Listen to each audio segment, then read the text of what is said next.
Monaco a été rejoint par Lyon en championnat, mais en principauté, les émotions du championnat vont désormais contraster avec celles plus intenses de la compétition aux étoiles. Une constellation de stars se dresse sur le chemin de la bande à Deschamps.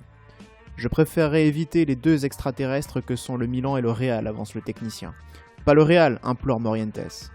Le tirage au sort désigne donc le Real Madrid. Le Real Madrid du début des années 2000, ce sont les Galactiques, une kyrielle d'idoles du ballon rond. Zidane, Ronaldo, Beckham, Raoul, Figo. Mais le Real de cette époque, c'est aussi les Zidanes y Pavones.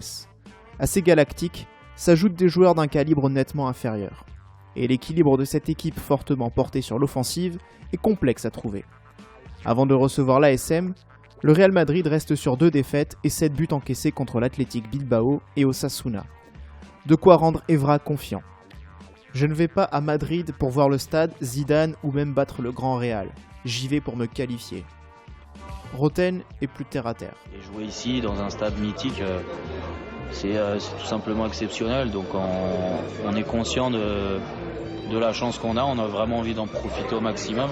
Donc voilà, on a tous envie de faire l'exploit et de faire rêver les Français qui nous suivent et qui sont derrière nous. Et j'espère qu'on y arrivera.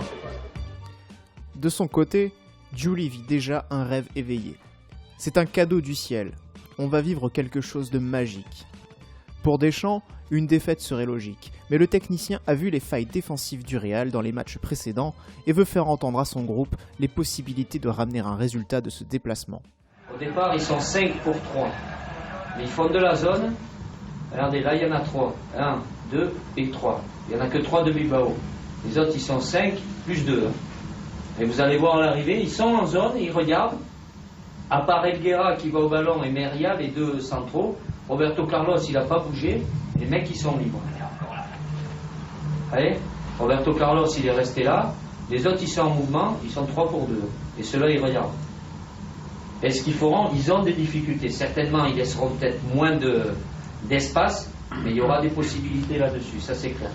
Donc il faudra arriver bien lancé et profiter de toutes ces opportunités. Le match aller se dispute dans un Santiago Bernabéu chauffé à blanc. Deschamps aligne son 4-4-2 à plat avec une connotation un peu plus défensive. Édouard Cissé est aligné sur le flanc droit au milieu alors que Giuli vient épauler Morientes en attaque. Bien des années plus tard, les commentaires des protagonistes restent identiques. Le Real Madrid, en mission galactique, était une équipe stratosphérique. Ça allait à 3000. On pensait pas que le ballon courait aussi vite. Nous, on a donné nos poumons, on a tout donné.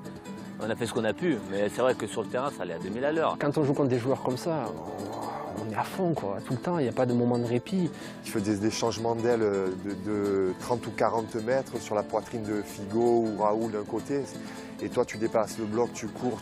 Je pense que bon, au bout de 45 minutes, on s'est dit, mais comment on va tenir? Franchement, la qualité technique, elle était incroyable. Là, franchement, pour la première fois, j'ai dit, oh, maintenant calme-toi. Calme-toi parce que là, c'est des vrais joueurs. Les Madrilènes dominent les débats, mais à la surprise générale, Monaco va rejoindre les vestiaires avec l'avantage.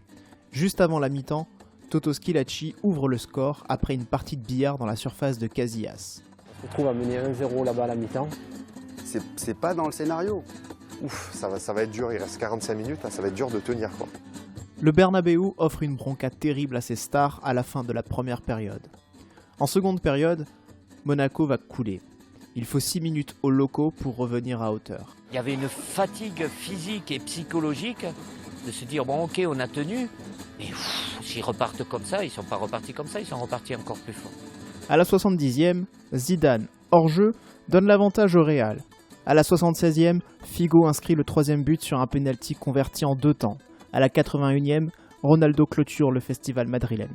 Si Monaco suffoque, il reste néanmoins un galactique dans ses rangs, celui qui, comme souvent cette saison, va raviver l'espoir. À la 83e minute, Fernando Morientes est à la réception d'un centre de Plasil et inscrit le but du 4-2. Comme contre Moscou, le but de Nando va faire toute la différence en vue du match retour. Arrivé en remplacement de Nonda à la fin du mois d'août, Fernando Morientes a déjà conquis toute la principauté. La classe de l'Espagnol fait l'unanimité tant dans le vestiaire que dans les travées du stade Louis II. Libert jouit d'une rare cote de popularité après un aussi bref passage à l'ASM, et celle-ci ne se dément pas à mesure que les années passent. Morientes est le guide de l'ASM, sa boussole en Ligue des Champions. Et là, on croit que Morientes, c'est Nando, comme ça, c'est notre petit pote, mais non. Lui aussi, c'était un Galactico. Pour moi, cette campagne, c'était un Galactico. Et il l'a prouvé. C'est le seul qui avait connu vraiment le haut niveau. Donc à l'arrivée, c'est pas surprenant que c'est Nando qui nous sort de ces situations. Je veux dire, nous, on comptait sur lui. Nous, on jouait avec Morientes du Real Madrid.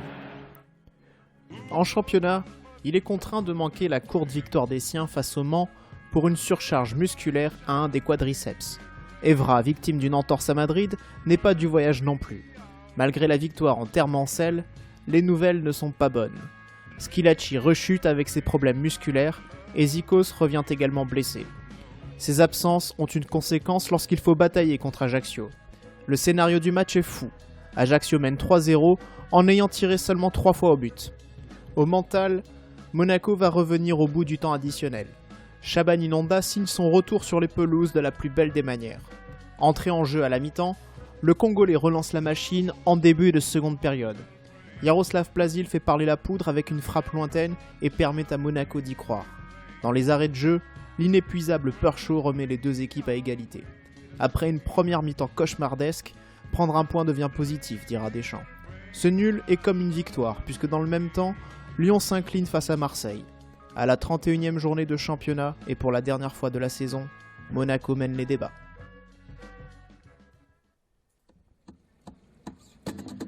La suite du championnat aurait-elle pu être différente si en ce 6 avril 2004, Monaco ne réalisait pas le plus grand exploit de son histoire? Rien ne pouvait en tout cas prédire le scénario du soir. Tout au mieux, quelques signes qui mettent Deschamps sur la voie. D'abord, Beckham qui prend un jeune volontairement pendant la première manche pour ne pas jouer le match retour. La condescendance aussi de Carlos Queiroz. 4-2, ça devrait être suffisant, avait lâché l'entraîneur des Merengues. Une préparation presque dilettante au Real, et il n'en fallait alors pas davantage pour que Deschamps délivre une véritable masterclass en 2 étapes. En premier lieu, il dédramatise l'événement et les hommes en face alors que la principauté tout entière est en ébullition. J'ai employé des mots, j'ai employé des mots voilà, de vestiaire, de causerie par moment pour désacraliser un peu quoi, Zizou, mais ça m'est arrivé aussi quoi. J'ai pris l'exemple de Zizou parce qu'il était français, mais je pouvais prendre Raoul, Beckham, et ok, c'est des phénomènes, mais ils ont 2 bras, 2 jambes, une tête, ils peuvent souffrir eux aussi. Voilà, à condition de se mettre dans les conditions de les faire souffrir. Son message, c'est ça, c'est arrêtez de les regarder. C'est les meilleurs joueurs du monde, on le sait. Maintenant, il faut leur rentrer dedans.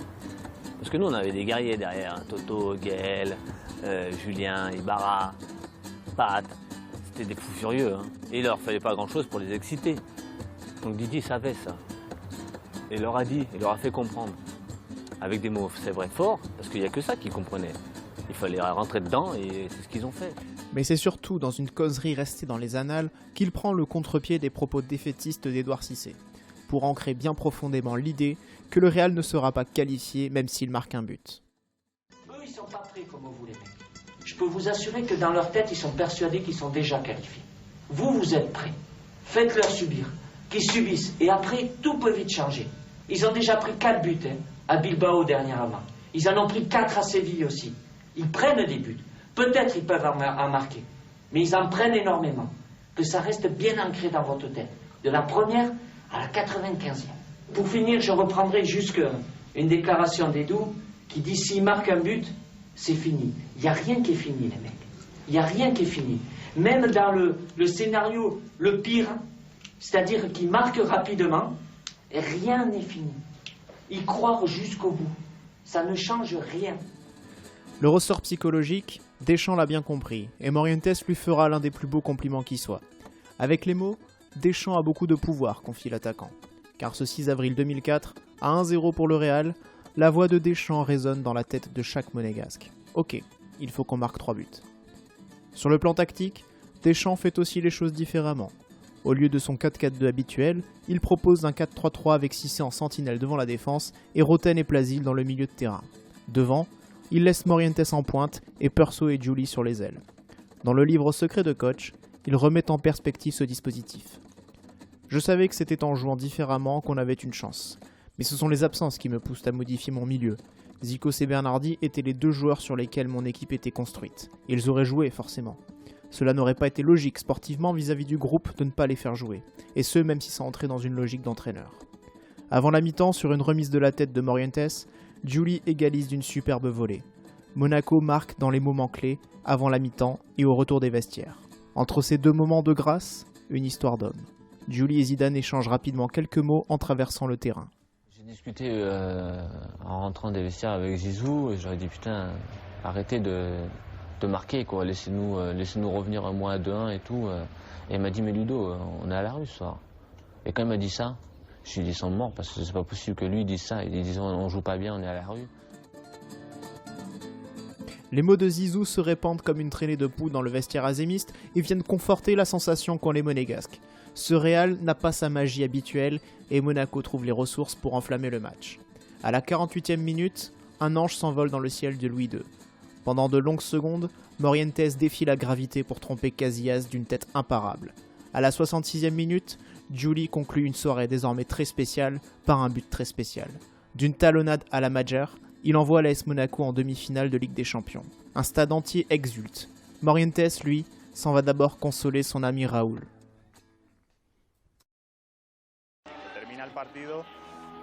À la fin du match, je voulais rentrer directement au vestiaire car je me sentais mal à l'idée de célébrer la victoire contre mon club de cœur.